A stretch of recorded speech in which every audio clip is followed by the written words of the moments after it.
How do you think it is that we've become more warmongery over the years? It seems like after 9/11 and the mistake of invading Iraq, that the country, and especially after now with pulling out of Afghanistan, 20-year war there that ended up with zero result.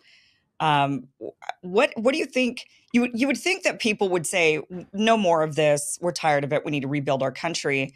But instead, we're picking fights with even bigger enemies. I mean, we're saying, oh, okay, let's go after Russia now and China. I mean, Russia's, I guess, always been one that we've always tried to pick a fight with in proxy wars. But but China, I mean, that's really seemingly nuts. Why do you think we have become more and more? Why haven't we learned? War's a business. War's a racket, as General Smedley Butler famously said. Um, there are people who have made enormous profits from war. They have political influence.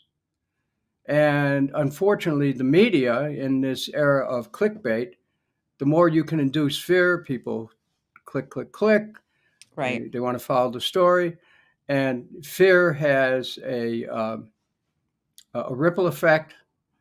Members of Congress aren't, they call it they call it the House of Representatives because they're really representative of the American people. Hmm. And when we live in this environment, which is constantly where the consent is constantly being manufactured by the repetition of lies, as happened in Iraq.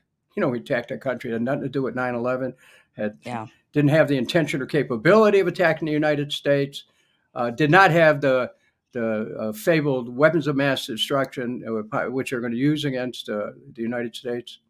So what happens is, we attacked them, devastated the country, killed 1 million people, 5,000 and more U.S. soldiers' lives were ended, tens of thousands of more injured.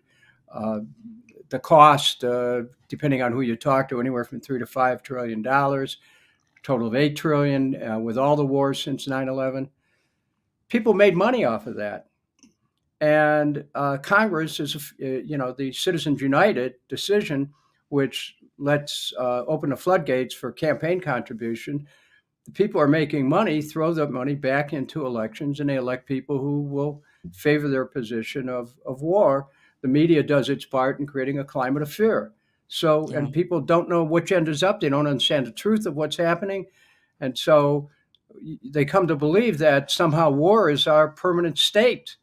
And political parties are the product of dichotomized thinking. In its highest expression, dichotomized thinking leads to war.